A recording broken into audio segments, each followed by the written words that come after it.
Can you hear me? Yes. So Anand Singh Pathan had just captured Burki. His men were very tired. And he said to the army commander, you know, my men are tired. We require a day or two to take a breath. Army commander said, Duksha, it's Saragiri Day. The Pakistanis have run. And if you capture Khemkaran on the same day, it will be a great feather in your cap. So Lieutenant Colonel Anand Singh, with about 4 or 5 officers and about 60, 70 men, decided to outflank Khemkaran from the Sutlej side, that's from the eastern side, infiltrate behind and capture the area up to the Pakistan territory. But intelligence being what it is, the Pakistanis had not withdrawn. Whole armored division was on the other side of an armored division, had withdrawn to the other side of Khemkaran, and Khemkaran was fully defended by an infantry division. So these people came by night and they arrived there. And Swadif commander, who's a Major General Gurbakh Singh, had been told that you also attack from the front of Khemkaran to see if the enemy is there. Now he made a plan, and the plan was a useless plan. We all knew it was going to fail. And he exercised that plan, and the result was there was no reconnaissance plan. And I must give it to Pakistan. They used, their division has the infantry division has a battalion called the Recce and Support Battalion. This Recce and Support Battalion is something that India never had. It comprises 3 companies with a whole lot of RCL guns and machine guns mounted on jeeps. So because they were distributors from the canal system, he to lay out his RCL guns along this canal system, he used a lot of machine guns and anti-tank guns available for the defense of Khemkaran. This is on the northern side of Khemkaran. So the type of attack that Swadip tried to do with 2 battalions was a failure. That number of people got killed and it failed. That is a bad plan. I was at the corps headquarters, I saw that plan and we put it on the map, and between myself and 2 other officers who were majors, we were looking at the corps ops room. And we told Prakash Garewal, the BJS, this is the plan, and because it's going to fail. And it failed. The result is that by the time Anand Singh Patania and his group of Sikh personnel with 4 or 5 officers and about 60, 70 men reached there, the Pakistani armored division was there, and to make each squadron makes a harbor. This is, you make a circular thing, a defended area in which the squadron is inside. And they thought that these were our tanks because there was no coordination between the Sikh who was infiltrating behind the enemy lines, as one might say, and the 4 who had attacked from the north. Because of that lack of coordination, they didn't realize that these tanks are not our tanks, they are Pakistani. It's early dawn, as the dawn was breaking, the Pakistanis were there. They suddenly saw Sardarjis hanging around, trying to say hello to them, because they thought they were Indians. They opened up with their machine guns and they used their tanks to get out these chaps and capture the whole lot. There was one second lieutenant who had just joined the battalion from the Indian Military Academy, very good at it. He ran from there as fast as he could. And about 2, 3 tanks opened machine gun fire at him. He went in a waving fashion through the Sarkanda of the Sutlej and managed to come to Fort Dave headquarters. And we had him sent straight to corps headquarters in Ralian near Beas. He briefed him. He told us the sorry tale. And the very evening from Pakistan radio, they announced that we've got Lieutenant Colonel Anand Singh and a whole lot of chaps from the Sikh in the bag. Because the Pakistan radio used to come up every evening to try and show India how poorly they have done. So that's another story that happened in the war, and these people only came back after the war was over, and we started exchanging business. That's the story of the Sikh. The lesson really here is that unless you have done proper intelligence reconnaissance, if you haven't got good intelligence, at least from the unit that you're going to use for attack, you have to do patrolling to go and see what actually the situation is before just getting into the hornet's nest. Very important to do patrolling before you come to the conclusion. Even some of the generals, I didn't think very highly of the generalship mark. I was only a major, but I felt quite disgusted by some of the plans that had been made at the highest level. When I got back to the chief's office, Opu Sen Gupta, his ADC, was getting married about the end of September. So we all repaired to his wedding because he's from the regiment. They're marrying a girl, and she belonged to Sundarnagar, which is near the Delhi Zoo, that area. And her parents were very well off, owned a number of shops and things. So Opu was getting married, and there was wide open space. We were getting married, and while Scotch whiskey was being served, I suddenly found that I was drinking my Scotch whiskey, and the chief was standing next to me. Now he's a tall man, 6'2" and I am 5' nothing. So he looks down at me. So Major, you got back from the war. What do you have to tell me about? I said, I passed all the information to you on the telephone. I'm having a whiskey. I've had one, and the second one I'm having. So I don't think you should ask me any questions now. No, come on, we are amongst friends. I want to speak. I said, sir, are you prepared to show what I said? He said, yes. I said 3 division commanders of the western area of defense of Punjab, yes, 15 division in the Wagah border area, 7 division the Burki sector in the center, and 4 division on the Khemkaran in the south. You've given them all Mahavir Chakras. Mahavir Chakra is awarded to people in the face of enemy action. The only person who deserves that award is the general in the middle who captured Burki. This is General Sibbal. The fellow in the 15 div side and the fellow in the 4 div did a useless job of work. I said everybody in the Corps headquarters and everybody knew that the generals have done not very much. In fact, the 4 div commander gave wrong orders also. When a large number of people got killed and he should have been sacked, instead of which to give him an embassy. So he got a little peeved and he said, you can't talk about generals like that. I said, well, sorry, sir, I'm having my whiskey and I asked your permission to speak. Now you've heard what I had to say, you can do what you like. I came back home very disgusted with the generalship of the Indian Army. And my father was sitting there, he was retired. Now he's a King's Commissioned Officer, so he retired in 1953. Now it was 1965. And so at my house here in Defense Colony, he was sitting on the table having his breakfast, and I was sitting on the table having my breakfast. And I told him, I said, Dad, I think you'll have to resign from this army because the generalship is useless. Yeah. So he told me, he said, son, you can do what you like. But I expected one of my sons who's joined the military. If you find something wrong, you have to get up and do something about it. You can't resign in the face of problems. You have to sort out the problems. I said, I'm only a major, what problem will I sort out? He says, you can at least sort out the problems in your command. You're going to command a squadron of tanks, or wherever you are, at least sort that out.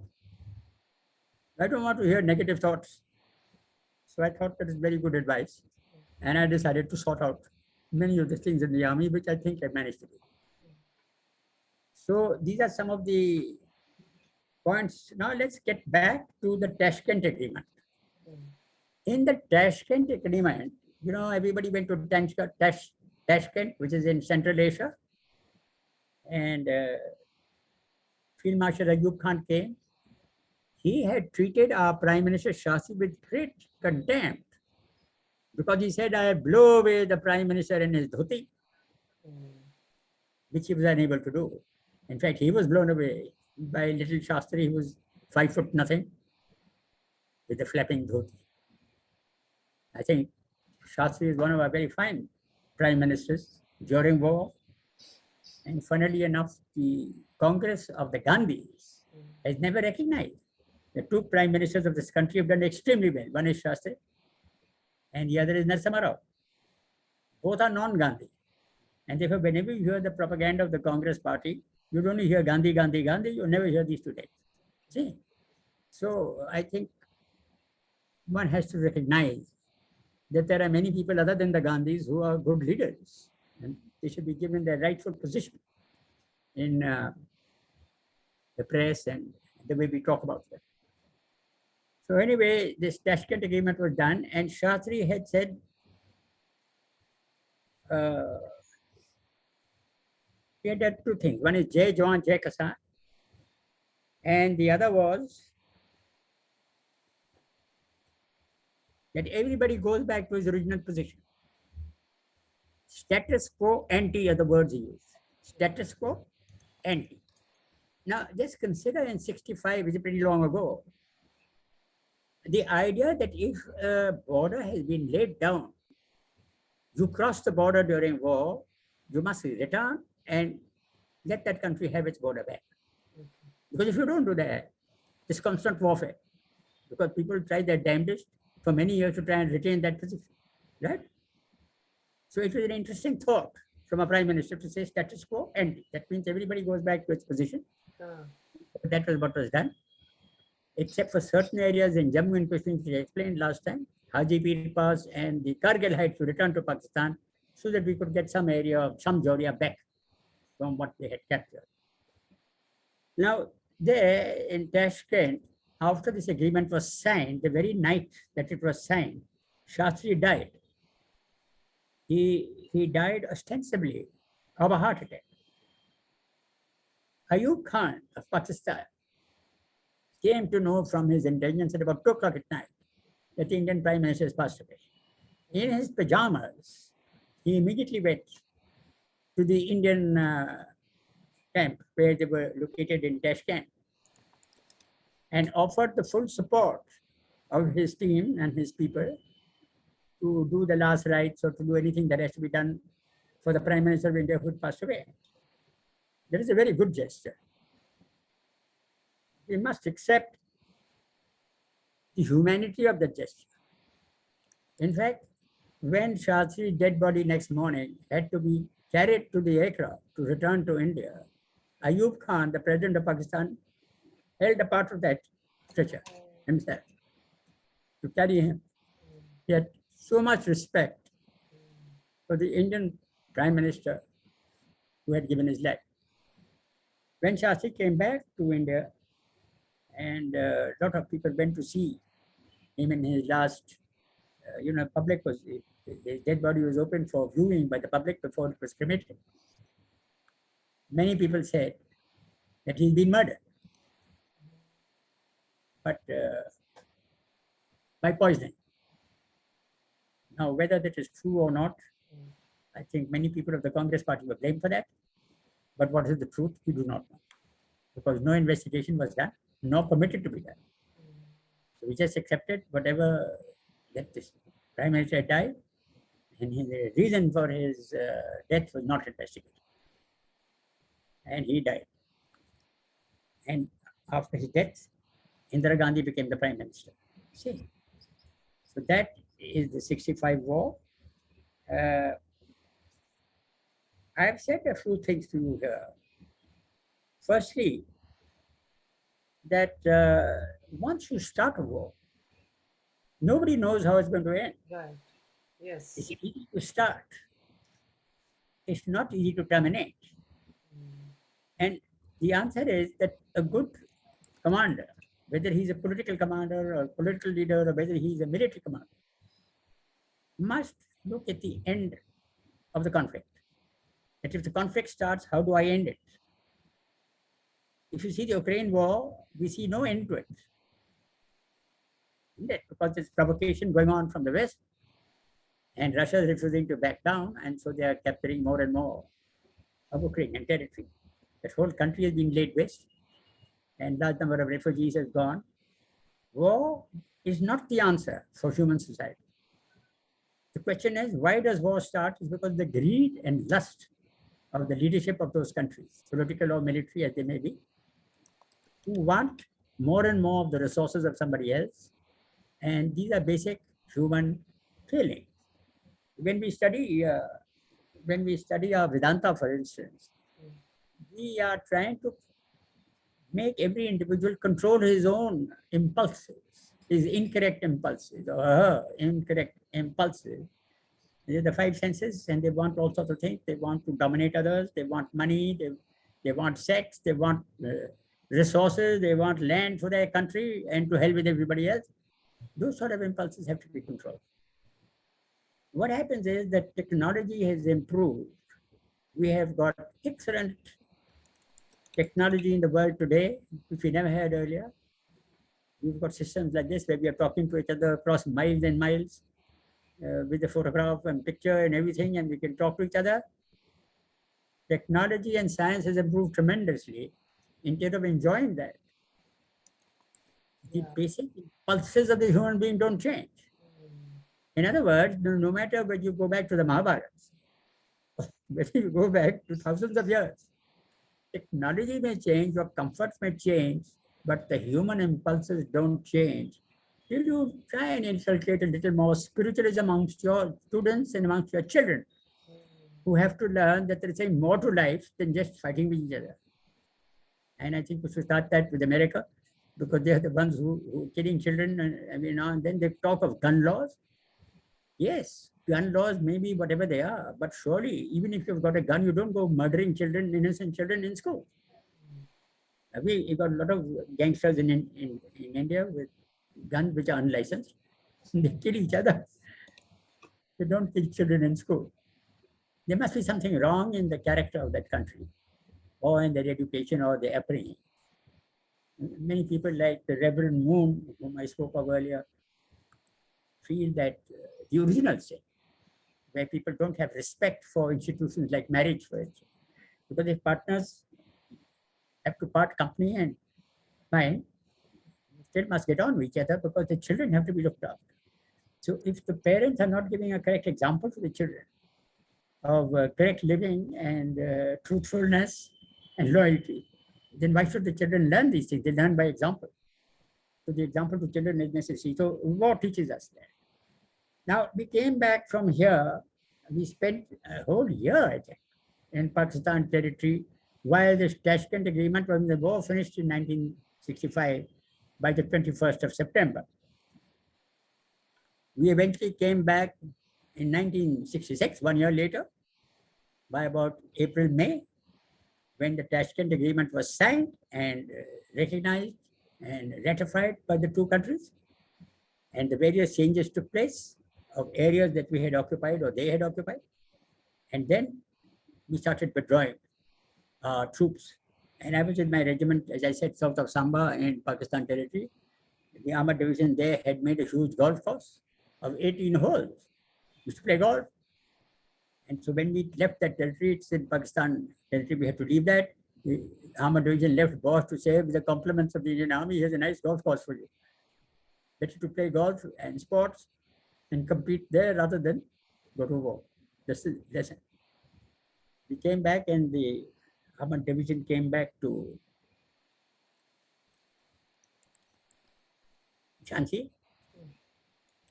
And the armored brigade, in fact, came back to Patiala. So 16 cavalry came back to a place called Sangrur. We were in Patiala, Naba, and Sangrur, that area. And the brigade commander changed, and a chap called, an officer called Brigadier Gurbachan Singh, nicknamed Butch, took over as the brigade commander. He knew me from earlier because he had commanded the armament group in Ahmednagar when I was an instructor in country, and he was my boss. He knew me from then. I was a squadron commander. But we did a lot of training because we knew that the war is going to come again. Many people believe that the war will not come. But if a military believe that there will be no war, then they're not ready for war.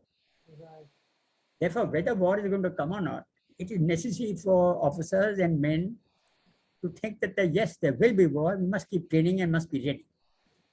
And there are alarm systems, because many of us are in peace stations. It's an alarm system goes off. How many hours do you take to get ready with your tanks full of ammunition, everything, to drive to the border and with your troops to the border, wherever you have to go to defend your country? And we noticed during 65 war that many of the infantry troops which are already on the ground They believe there'll be no war. If you believe that there's going to be no war, then you're not ready for it. This is the problem.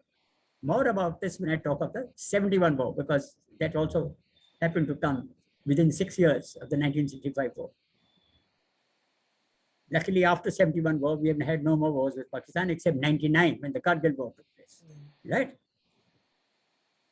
Now, Nivedita, we finished with the 65 war.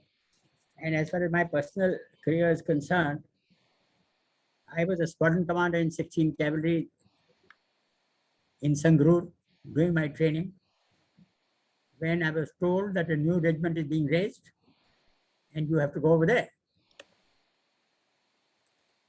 as the second in command. So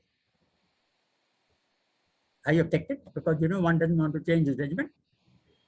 And there's a, sometimes there's a lot of politics that goes on. One of Army Chief J N Chaudhary's nephews had joined 16 Cavalry. And they were trying to make him the CEO of the next. So people above him had to be shunted out. So though we didn't like it at that time, the saying is that you have to follow where your star takes you. Because if you've been posted somewhere else, you go happily because that may be much better for you. So I formed up to Brigadier Shamsher Singh Puri, who was the Director of Armored Corps in Delhi. He said, why are you posting me out of my regiment? He said, there's some politics and all that. Now, Brigadier Shamsher Puri was the CEO of 16 Cavalry when I rejoined as a major, and I was under him as the squadron commander when I came back after being with the 1st Armored Brigade as a captain. I know him very well, and he told me that you have to follow your star, and your star is going to take you to a new regiment, and perhaps that's good. Instead of knowing one regiment fully well, you'll get to know two because you go to a new regiment. And there was an officer from Hudson's Horse called Narendra Singh, who was about a year senior to me. He's from 2 courses above me. I'm the 5th course, he was the 3rd course, 3rd regular course of the Indian Military Academy. He had passed out number 1 with the Sword of Honor and the gold medal. He from Hudson's Horse was to take over command of this new raising, and this new raising was called 66 Armored Regiment. Now, 66 Armored Regiment was raised in Ahmednagar on the 1st of September 1966. There were 2 regiments being raised, 65 Armored Regiment and 66 Armored Regiment. What had happened is that General Chaudhary had retired in 1965. After the war, 1966, early he retired. And he wanted a Khushi posting somewhere. So the government decided to send him as a High Commissioner to Canada. This is a Khushi posting. So he went off there. His wife was not well, so there was medical treatment and all that required there. And he himself became ill over there. So he went off there. And we found that this new raising of 66, 2 regiments would be raised. Kamara Manglam had taken over as the chief. Now, General Chaudhary is the King's commissioned officer. Before he left, he did 1 or 2 things, which I must explain to you. He was very well respected by the government because he had shown tremendous strategic sense. He said to the government that the Indian Army should not be on the border. You should have a police on the border. Because from the border, a lot of people come across with drugs and with arms and weapons, which requires policing. So you need an organization to man border outposts by the police, not by the Indian Army. Indian Army should be kept back because the Indian Army are not policemen. And if somebody comes across the border bringing drugs or weapons or whatever into Punjab and other places, we are not trained to sort of take legal action, arrest them and take them to court and fight the case in front of the judges to put them into jail. That's a police job. So the border security force was decided to be raised.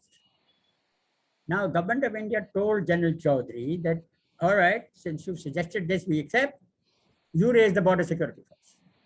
I think this one of the mistakes he made, because in the Indian military, you need other organizations where the officers can be posted, because everybody can't become a general. So you want more organizations where they can go and find a different walk of life. So if we had the BSF as part of the military raising, then you have to find army officers being posted to the BSF to command and other things, rather than they won't, because there's no room in the regular army. Then Saudi was said, asked to raise the BSF. He said, I'm sorry, the northern border has to be protected. We are trying to raise troops over there, and the Indian army has just had a huge battle with Pakistan, and I'm very busy trying to sort things out. So I've got no time for this. So a man called Rustamji, who's from the Indian Police Service, he was a Director General of the Police Services, and he was in the Home Ministry as in police advisor to the Home Minister. He volunteered to give it to me, I'll raise it. So what he did, he took retired army officers and those who were just retired, brought them into the BSF to raise the BSF. But he never promoted them. He promoted only IPS officers. So those officers who had retired as brigadiers remained brigadier. Those who had retired as lieutenant colonel remained lieutenant colonel or major. But they helped to raise because Indian army officers know how to raise an organization. What is discipline? How to create law and order? How to train people for fighting? And what is the organization required, and how do you look after weapons, and how do you put the military law into practice or the police law? So I'm afraid police officers have to learn a lot here.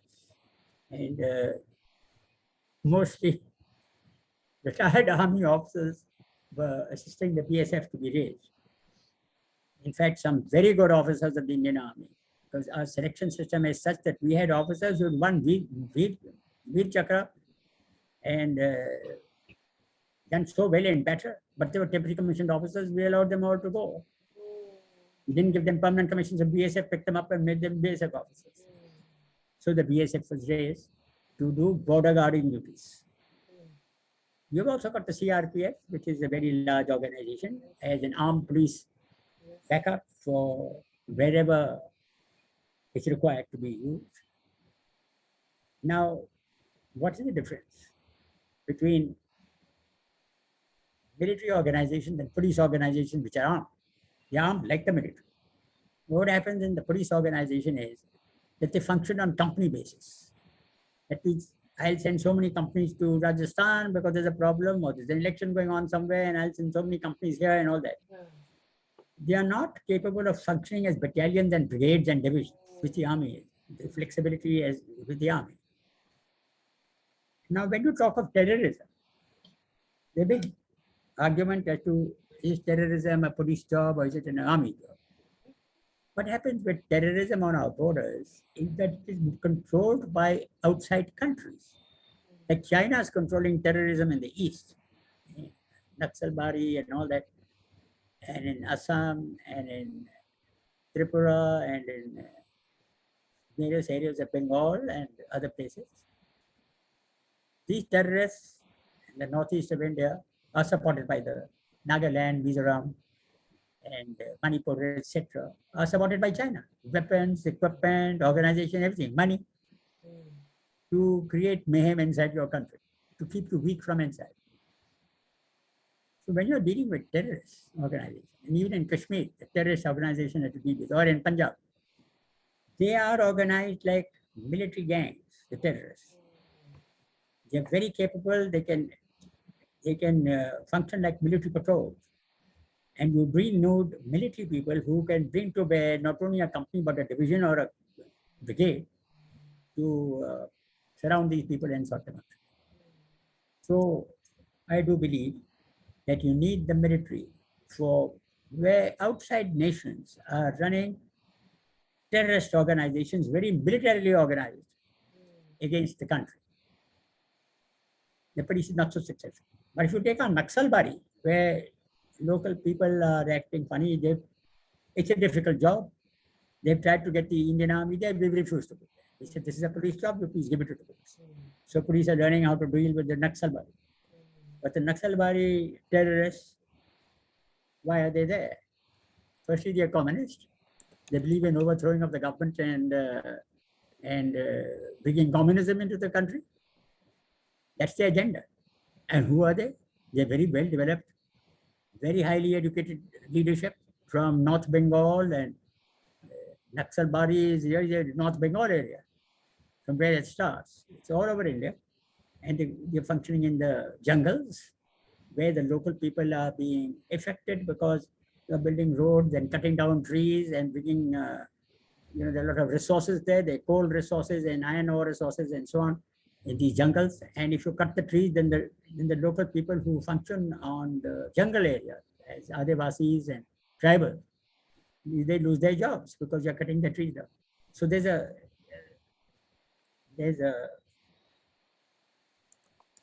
system where the government's actions are not accepted by the local people. Right. So they are ripe to join terrorist gangs and become Naxalbaris. Now you require careful thought in this because they are our people. And we have to bring them correctly back into the mainstream by not disturbing their habitat. That's the point. So giving them jobs because they're using usufructs of the trees. Another happens are police systems, etc. Now today, if you say that this area belongs to me, you have to prove it with a title deed of some land or something. Right. These tribals have no such thing. They've owned that area for generations. There's no piece of paper on which all this is written. So that has to be provided to them so that the local system of law can agree that yes, this belongs to you and you have the rights of this area. Right. Otherwise, you've got no rights. Then any government can take that land and develop it so-called for industry or for whatever they want. So we have to sort that. It's a political problem. And I'm sure wisdom will prevail in due course of time. We are learning